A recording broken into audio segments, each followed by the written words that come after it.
തിരുവിതാംകൂർ മഹാരാജാവ് എഴുന്നള്ളുന്നു എന്ന ഒരു വിളംബരം നിങ്ങൾ കേൾക്കുകയാണ്.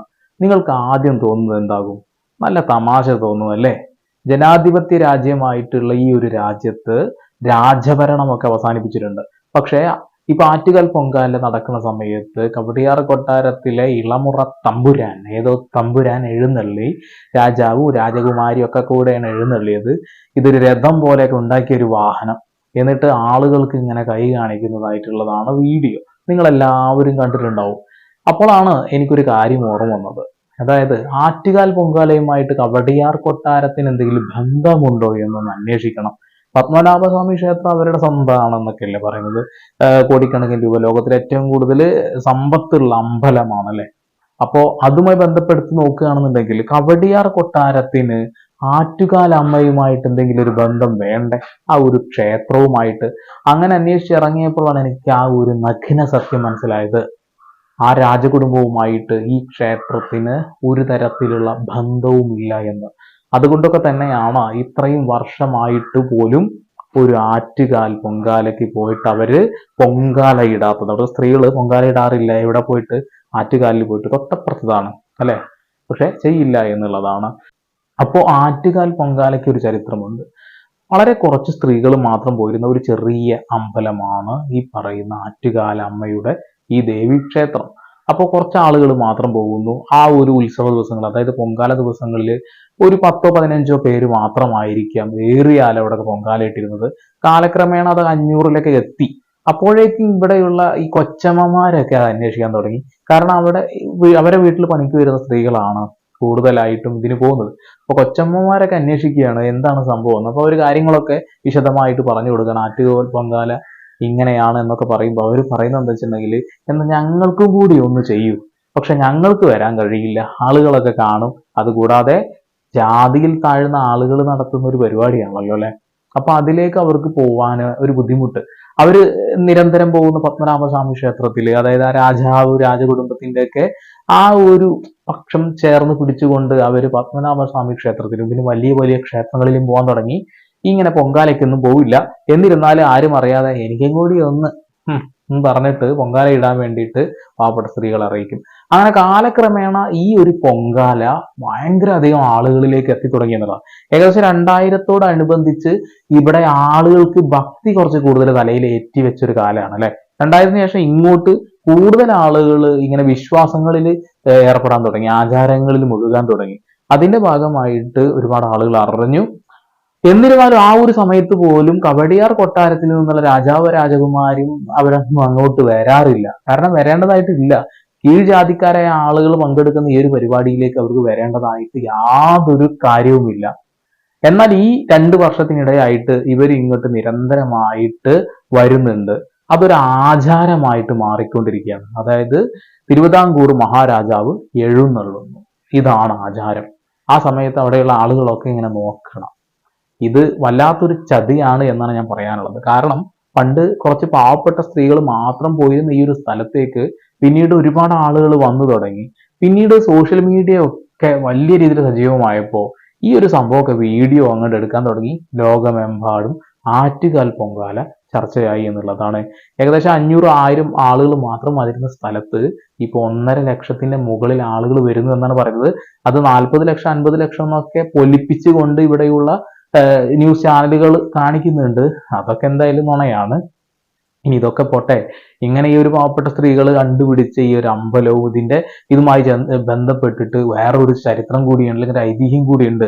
ആറ്റുകാൽ അമ്മയ്ക്ക് പൊങ്കാല ഇട്ടത് കൊണ്ടൊന്നും നിങ്ങൾക്ക് പൂർണ്ണമായും പുണ്യൊന്നും ലഭിക്കില്ല. അതിന് 2 ദേവിമാരെയും കൂടിയും കാണേണ്ടതായിട്ടുണ്ട്. അതൊന്നും കവടിയാർ കൊട്ടാരത്തിന്റെ കീഴിൽ ഉള്ളതുമല്ല. അപ്പൊ അതൊക്കെ ഓരോ പ്രൈവറ്റ് സെക്ടറും അവരുടെയൊക്കെയാണ്.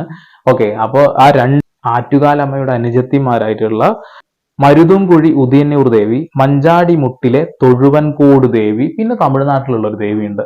അങ്ങനെ മൊത്തം 4 ക്ഷേത്രത്തിലും നിങ്ങൾ സന്ദർശിച്ച മാത്രമാണ് ഈ ആറ്റുകാൽ പൊങ്കാല ഇടുന്നതിൽ അർത്ഥമുള്ളൂ എന്നുള്ളതാണ്. അപ്പൊ ഈ 4 ക്ഷേത്രവുമായിട്ട് തിരുവിതാംകൂർ മഹാരാജാവിന്റെ കുടുംബത്തിന് കവടിയാർ കൊട്ടാരത്തിന് എന്തെങ്കിലും ബന്ധമുണ്ടോ? ഒരു ബന്ധവുമില്ല. എന്നിരുന്നാലും ഒരു ഷോ എന്ന രീതിയിൽ ഈ ഒരു 2 വർഷമായിട്ട് ഇവർ ഈ ദിവസങ്ങൾ സന്ദർശിക്കുക എന്നുള്ളതാണ്. പണ്ടൊക്കെ ഒരു ദിവസമായിരുന്നു ആറ്റുകാൽ പൊങ്കാല. പിന്നീട് ആളുകളുടെ തിരക്ക് മൂലം ഒരു ദിവസം, 5 ദിവസമായത് 7 ദിവസം വരെ എത്തി നിൽക്കുന്നുണ്ട്. അതുപോലെ തന്നെ ഒരുപാട് ഗാനമേള പോലെ, മിമിക്രി പോലെയുള്ള പരിപാടികളൊക്കെ സംഘടിപ്പിക്കുന്നത് വിവിധ ജാതി മത രാഷ്ട്രീയ ഭേദമന്യേ ആളുകൾ സഹായവുമായിട്ട് വന്നിട്ടുണ്ട്. അവിടെയുള്ള ക്രിസ്ത്യൻ പള്ളികളിൽ പോലും അവിടെ വരുന്ന അമ്മമാർക്ക് ഇരിക്കാനും ഭക്ഷണം കഴിക്കാനുള്ള സംവിധാനങ്ങൾ ഒരുക്കി. അതേപോലെ മുസ്ലിം പള്ളികളിൽ ഒരുക്കിയിട്ടുണ്ട്. അതുപോലെ മറ്റ് ക്ഷേത്രങ്ങളിൽ ഒരുക്കിയിട്ടുണ്ട്. എന്നാൽ ഈ പറയുന്ന രാജാവിന്റെ കുടുംബം വീടുണ്ടല്ലോ, കവടിയാർ കൊട്ടാരത്തിന്റെ വാതിലുകള്, ഗേറ്റുകൾ അടഞ്ഞു കിടക്കുക. ഇവിടെയുള്ള ഈ ഭക്തജനങ്ങൾക്ക് വേണ്ടിയിട്ടൊന്നും തുറന്നു കൊടുത്തിട്ടില്ല എന്നുള്ളതാണ്. അപ്പോ ഇതൊക്കെ ഈ പകല് പോലെ സത്യമായിട്ടുള്ള കാര്യമാണ്. അപ്പൊ പുതിയ ആചാരങ്ങൾ ഉണ്ടാക്കുക എന്നുള്ളതാണ്. ഞാൻ പറഞ്ഞല്ലോ, അവിടെ ഈ സ്ത്രീകളുടെ കൂടെ ഒരുപാട് കുട്ടികൾ ഉണ്ടാവും. അപ്പൊ ഈ കുട്ടികൾ ഇങ്ങനെ വരുന്നത് കൊണ്ട് ഇവർക്ക് എന്തെങ്കിലും ഒരു എന്റർടൈൻമെന്റിന് വേണ്ടി കുത്തിയാട്ടം എന്ന് പറയുന്ന ഒരു കലാപരിപാടിയൊക്കെ അവിടെയുള്ള ആളുകൾ ഒരുക്കി എന്നുള്ളതാണ്. അതായത് കാലക്രമേണ പുതിയ പുതിയ ആചാരങ്ങൾ വരുന്നു. അതിന്റെ ഭാഗമായിട്ട് കവടിയാർ കൊട്ടാരത്തിലെ ഈ അമ്പലവുമായിട്ടൊരു ബന്ധവുമില്ലാത്ത ആളുകൾ കയറി വരുന്നു. അവർ കൈകൾ ഇങ്ങനെ പൊക്കുന്നു.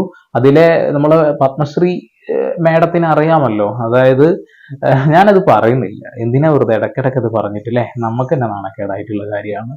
അപ്പൊ അവരൊക്കെ വന്ന് ആളുകളുടെ മുന്നിലേക്ക് വന്ന് നിൽക്കുമ്പോൾ മനുസ്മൃതി പറഞ്ഞ പോലെ ഇവിടെ രാജഭരണം തിരിച്ചു വരണം എന്നൊക്കെ ആഗ്രഹിക്കുന്ന ആളുകളുണ്ടല്ലോ, അവരാണ് ഇവരൊക്കെ സപ്പോർട്ട് ചെയ്യുന്നുള്ളത്. ഇങ്ങനെയുള്ള ആളുകളെ അവർ വന്നു പോകുന്നതിൽ തെറ്റൊന്നുമില്ല. പക്ഷെ ഈ ഒരു ക്ലീഷേ പരിപാടി ഉണ്ടല്ലോ, അതൊക്കെ ശരിക്ക് പറയണമെന്നുണ്ടെങ്കിൽ പ്രഹസനം തന്നെയാണ്. ഇതിനൊന്നും സപ്പോർട്ട് ചെയ്യേണ്ട കാര്യമില്ല. കാരണം രാജ്യഭരണമൊക്കെ അവസാനിപ്പിച്ച് നമ്മൾ അതത് പിടിച്ചെടുത്ത് ജനാധിപത്യ രാജ്യമാക്കിയിട്ടുണ്ട് ഇവിടെ. ഇനി അവര് ഇപ്പൊ പിണറായിനേക്കാളും മുന്നിലാണ് രാജാവ് എന്ന് പറയുന്ന രീതിയിലൊക്കെ ഈ കാര്യങ്ങൾ. അപ്പൊ അങ്ങനെയൊന്നും വേണ്ട. മറ്റുള്ള സംസ്ഥാനങ്ങളിലൊന്നും ഇല്ലാത്ത ഒരു സംഭവം കേരളത്തിൽ. ഇനി ഒരുപാട് രാജാക്കന്മാരുണ്ടായിരുന്നല്ലോ അല്ലെ, മലബാറൊക്കെ ഉണ്ടായിരുന്നില്ലേ. പക്ഷെ അവരുടെ കുടുംബക്കാരൊന്നും ഇമാതിരി പരിപാടിയായിട്ട് അവിടെ ഇറങ്ങൂല. കാരണം ഇറങ്ങി കഴിഞ്ഞാൽ നാണക്കേടാ. പക്ഷെ തിരുവിതാംകൂർ മഹാരാജാവിന്റെ കുടുംബത്തിലുള്ള ആൾക്കാരെ അവിടെയുള്ളവർ തന്നെയാണ് ഈ ഒരു രീതിയിൽ കൊണ്ടാടുന്നത് എന്നുള്ളതാണ്. ഇതിന്റെ ഒന്നും യാതൊരു ആവശ്യവുമില്ല. അങ്ങനെയാണെങ്കിൽ പൊങ്കാലയ്ക്ക് വരുന്ന സ്ത്രീകൾക്ക് വേണ്ടി കവടിയാർ കൊട്ടാരത്തിന്റെ ഒരു ഭാഗമെങ്കിലും തുറന്നു കൊടുക്കണ്ടേ? ചെയ്യില്ല എന്നുള്ളതാണ്. കവടിയാർ കൊട്ടാരം ഗവൺമെന്റിന്റെ കീഴിലാണ്. ഇനി അത് പോട്ടെ, അവർക്ക് തന്നെ ഒരുപാട് സ്ഥലങ്ങളുണ്ടല്ലോ, വിട്ടുകൊടുക്കണ്ടേ? അതൊന്നും ചെയ്യുന്നില്ല. അവിടെയുള്ള സാധാരണക്കാരായിട്ടുള്ള ജാതി മത രാഷ്ട്രീയ വർഗ ഭേദമന്യുള്ള ആളുകൾ അതൊക്കെ ചെയ്യുന്നു. പക്ഷെ ഇവിടെ പ്രഹസനം കാണിക്കണം, 4 ആളുകളിലേക്ക് എത്തിക്കണം എന്നുള്ള ആഗ്രഹത്തോട് കൂടിയിട്ട് രാജാവും രാജകുടുംബവും ഇങ്ങനെ എഴുന്നള്ളിപ്പ് നടത്തുന്നു എന്നുള്ളതാണ്. 2 വർഷമായിട്ടുള്ളൂ ഇവർ തുടങ്ങിയിട്ട്. അത് ഇപ്പൊ തന്നെ നുള്ളിക്കളഞ്ഞാൽ അത് ഇല്ലാണ്ടാവും. അല്ലെങ്കിൽ നാളെ മുതൽ ഇതൊരു ആചാരമായിട്ട് മാറും. കവടിയാർ കൊട്ടാരത്തിന്റെ ഒരു ഭാഗമായി ആറ്റുകാൽ അമ്മ മാറും എന്നുള്ളതാണ്. അങ്ങനെ അവരുടെ കീഴിലുള്ളതല്ല ഇവിടെയുള്ള ഈ ക്ഷേത്രം. ഇനി പത്മനാഭസ്വാമി ക്ഷേത്രം ആണെങ്കിൽ പോലും അതും അവരുടെ കയ്യിലല്ല. ഇപ്പോഴും ഉള്ളത് അത് കേന്ദ്രഭരണമാണ് അല്ലെ, കേന്ദ്രത്തിന്റെ കയ്യിലാണ്. അതായത് ഈ രാജ്യത്തിന്റെ കയ്യിലാണുള്ളത്, ഒരു രാജാവിന്റെ കയ്യിലല്ല എന്നുള്ളതാണ്. അത് ഓർമ്മപ്പെടുത്തുകയാണ്. ഇനി ഇതൊരു ആചാരമായിട്ട് നടക്കുകയാണെങ്കിൽ, ഇപ്പൊ പണ്ട് സ്ത്രീകൾ കഷ്ടപ്പെട്ടിരുന്ന ഒരു അമ്പലം ഈ ഒരു രീതിയിൽ എത്തിച്ചു. ഇപ്പൊ അവർക്ക് അതിനുള്ളിൽ കയറാൻ പോലും അവസരമില്ലാത്ത അവസ്ഥയായി. കാരണം പണമുള്ളവർക്കും സിനിമ സീരിയൽ നടിമാർക്കും അമ്പലം മുറ്റത്ത് പോയിട്ട് പൊങ്കാല ഇടാം. നിങ്ങൾ സാധാരണക്കാരായ ആളുകൾക്ക് 1.5 കിലോമീറ്റർ അകലെ നിന്ന് വേണമെങ്കിൽ പൊങ്കാല ഇടാം എന്നുള്ളതാണ്. അപ്പൊ കാലം മാറുന്നതിനനുസരിച്ചിട്ട് അത് മാറിക്കൊണ്ടിരിക്കുകയാണ്. അന്നൊക്കെ കുറച്ച് സ്ത്രീകളുടെ കയ്യിലൊക്കെ ആയിരുന്നു. ഇപ്പൊ അത് വലിയ വലിയ ട്രസ്റ്റുകളുടെ കയ്യിലാണ്, പ്രൈവറ്റ് സെക്ടേഴ്സിന്റെ കയ്യിലാണ്. അപ്പൊ അതൊക്കെ നമ്മൾ മനസ്സിലാക്കേണ്ട ഒരു കാര്യമാണ്. നമ്മൾ ഉണ്ടാക്കിയെടുക്കുന്ന പലതും അത് സ്വാധീനമുള്ളവർ കൈക്കലാക്കുക എന്നുള്ളതാണ്. ഇപ്പൊ ഒരു ഡിമാൻഡ്, ഒരു പ്രശ്നവുമില്ല. അവര് കാറിൽ വരുന്നു, ഇത് സന്ദർശിക്കുന്നു, പോകുന്നു. ഇതൊരു ആചാരമായി തുടരുമ്പോൾ ഭാവിയിൽ അവർക്ക് അവിടെ ഒരു സ്ഥാനം വരുന്നു. അവർ അതിന്റെ മെയിൻ ആളുകളായിട്ട് മാറുകയും ചെയ്യും. അപ്പോ ഈ ഒരു രാജ്യഭരണമൊക്കെ അവസാനിപ്പിച്ച് ഈ ഒരു നാട്ടില്, ജനാധിപത്യ രാജ്യത്ത് ഇമ്മാതിരി ഊളത്തരങ്ങളൊന്നും കാണിച്ചു നടക്കരുത് എന്ന് ബോധമുള്ള ആളാണെങ്കിൽ ഒന്ന് ചിന്തിക്കുക.